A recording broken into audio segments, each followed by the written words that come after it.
So, I want to share something with you guys because it's near and dear to my heart. And I know many of you know that I have been, helping someone that's local to my hometown, the family of someone a young man who's a year older than me, and he is looking at, I believe, going on 17, maybe 16 or 17 years in an Oklahoma state prison. Um, this is actually not about him, but I'm just sharing why this that I am going to share is near and dear to my heart, and I eventually will share. I hope to have that family do a couple interviews with me. I hope to have him speak with me and all of you as soon as I can get that figured out so I can also spread the word and give others hope because, in my opinion, finally things are looking up for that young man in Oklahoma. This situation, though, is urgent, and it is out of Texas. And a Texas man, Roberson, is facing being executed on October 17th. It's an unjust execution, and here is why. And I don't know that I've even shared about Mr. Green. That's the person I'm helping in Oklahoma. I don't even know that I've shared with anybody that I can remember what that case is about. But this case is very similar, and there's also very big differences. But this is important. So please, if you will spread this, share this, do something if you care, because I don't know about you, but this isn't okay to me. So here's Mr. Roberson's story.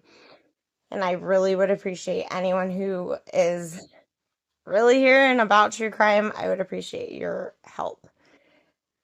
So, Robert Roberson is a man who was wrongfully convicted, and he's spent the last 22 years on death row in Texas. Like I said, he's scheduled to be executed October 17th of this year. Tomorrow's October 4th. This is a story that definitely demands our attention, and it's time to really take a stand because you guys, we all see what's going on, and the justice system is not so just. It's very much an injustice to know some of the things that we've been witnessing.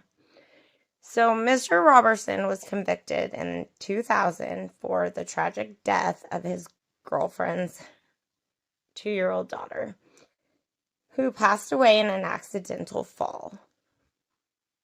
The problem here is that no physical evidence ever linked him to the crime, and critical information that could have been used to exonerate him was completely ignored by the courts.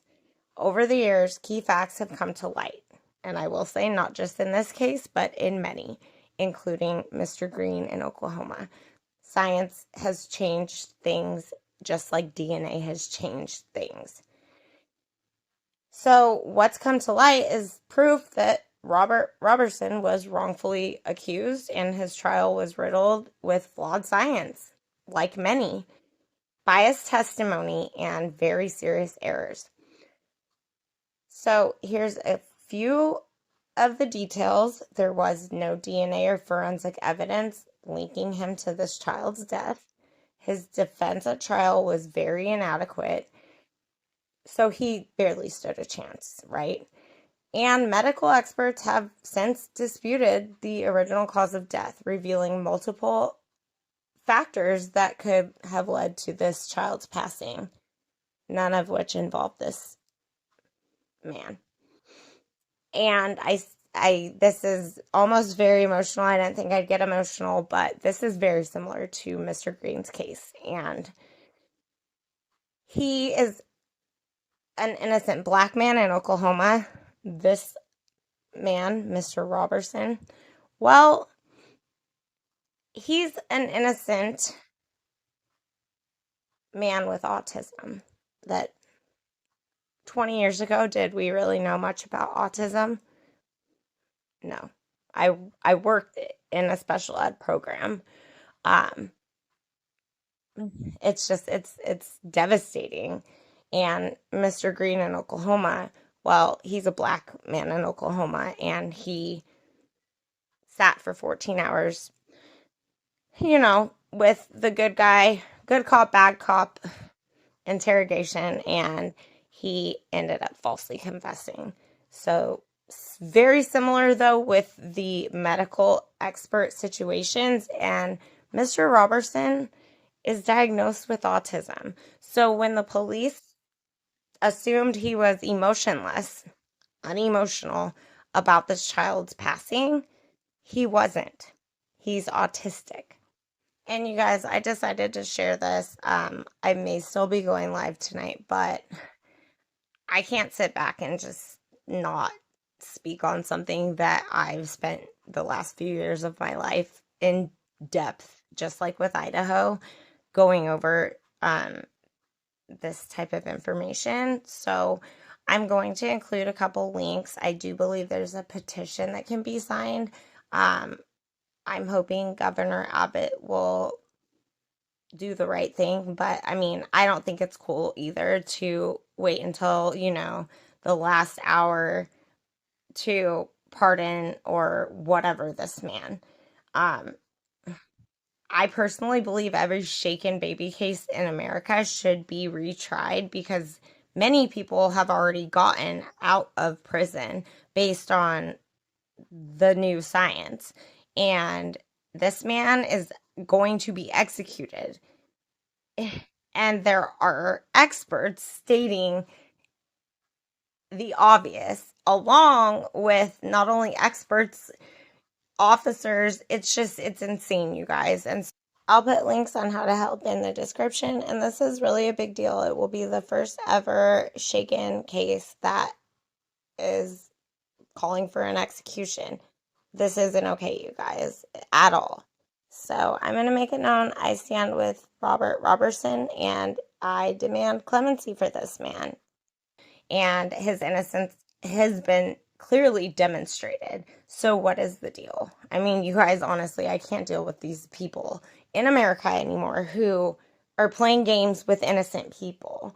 So, but don't get me started on this.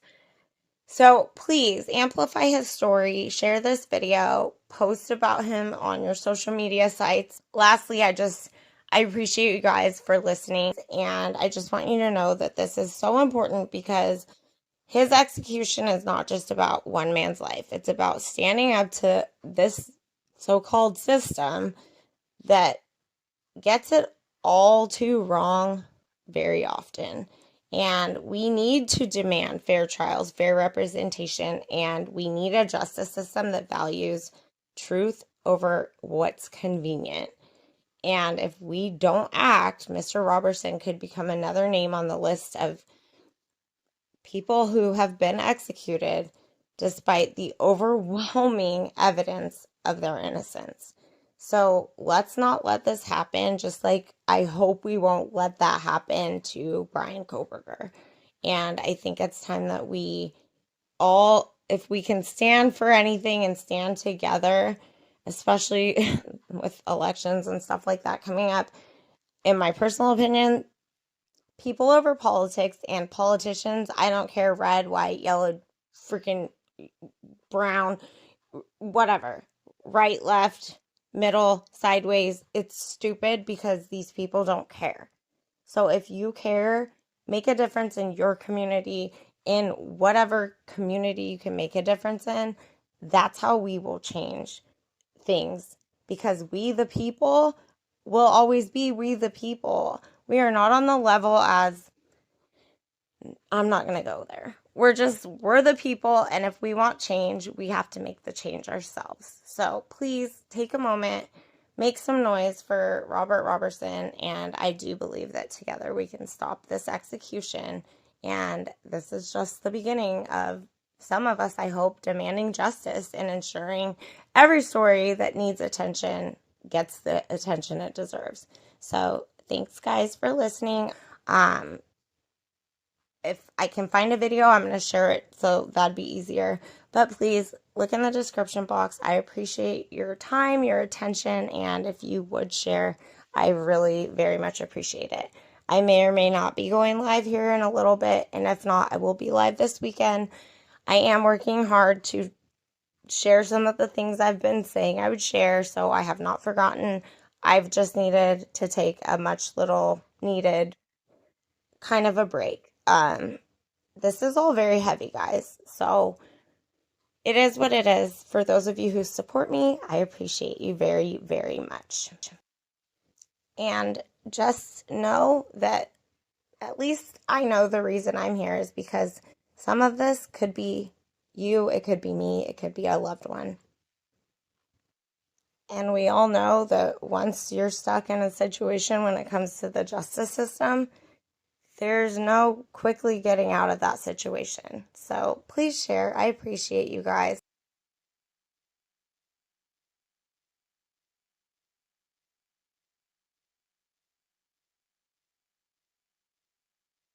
This man doesn't have long to live. I haven't seen him in more than 20 years. Good morning, Robert. Good morning to you, Brian. I'm Brian or Mr. Wharton? Brian's fine. Oh, okay. I am, let me just say, I am so sorry that you're here. And so sorry that you are still here. Yes, sir. It's our failure. Yes, sir. It truly is.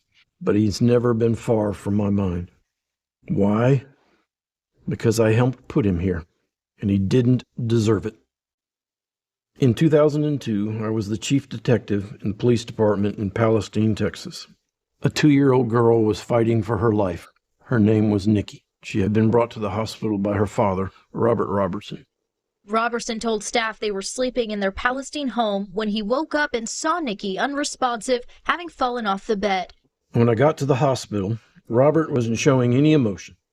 His daughter is dying, but he doesn't seem to care. The medical staff were talking to me about shaken baby syndrome.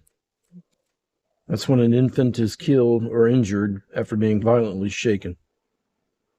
Nikki would die the following day. If she died of shaken baby syndrome, then there was only one person who could be responsible. So we arrested Robert. He was tried, convicted of murder, and sent to death row. That was 2 decades ago.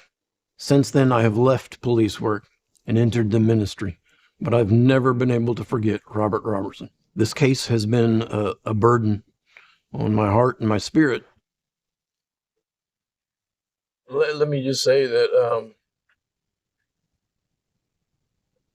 you have never been far from me, and I'm convinced we did the wrong thing. I think if it would have been properly investigated more, we wouldn't be here sitting here now, probably, Yeah. But no other possibilities for her injury were considered. I regret deeply that we followed the easiest path. it was bad enough, me losing her, right? Yes, sir. I would do anything now to bring her back, I would occasionally check this website to track his status. When I'd see his name, I'm thinking to myself, good. Somebody's still working with him through the appeals process. An appeal has got to straighten this out, find the truth. I tried to move on. I would comfort myself and say, look, the system did what the system does. He's got an attorney. He got his Miranda warnings. We went by the book. He's where he's supposed to be. But several years ago, someone appeared at my door. It was Robert's attorney. And I told her, I've been expecting you. Sadly, I guess it took her appearing at my front door for me to find my voice again. I now understand that Robert did, in fact, have autism. It's hard for me to express myself in certain things and stuff. I had lots of things I was going to talk to you about, but sometimes you get wordless, wordless and stuff, I understand, yeah. Autism would explain Robert's flat affect and lack of emotion in the hospital. It's absolutely insane that this never came up in his trial. I've now come to understand that Nikki was a very sick child, and that some of those medical issues could have very easily played into the injuries that ultimately killed her. And shaken baby syndrome, it's been substantially discredited by many in the medical community. Not only is there reasonable doubt that Robert did do it, there is unassailable doubt that Robert didn't do it. But, for us at the time, we really felt like we were doing the right thing. Yes, sir. What do you want to say to me? Me and the folks that helped put you here. I would like to let y'all know I forgive y'all and stuff. Forgive y'all and stuff. Just hope and pray that we can make things right together. Yeah, I hope so too. And I appreciate your forgiveness. It means a lot to me. We as human beings are incapable of producing the kind of fairness and justice required to take someone's life. We can't do it. And since we can't do it every time in the same way, justly and fairly, then we don't need to be doing it at all. In the United States, and certainly in the great state of Texas, we need to abolish the death penalty. What are your thoughts on that statement just made? Be sure to let me know in the comment section below. And thank you, Brian. I'm praying for you, brother. Okay, praying for you too, brother. Humans are too fallible to do this fairly. We make mistakes. I made a big mistake. It's a weight I will carry for the rest of my life.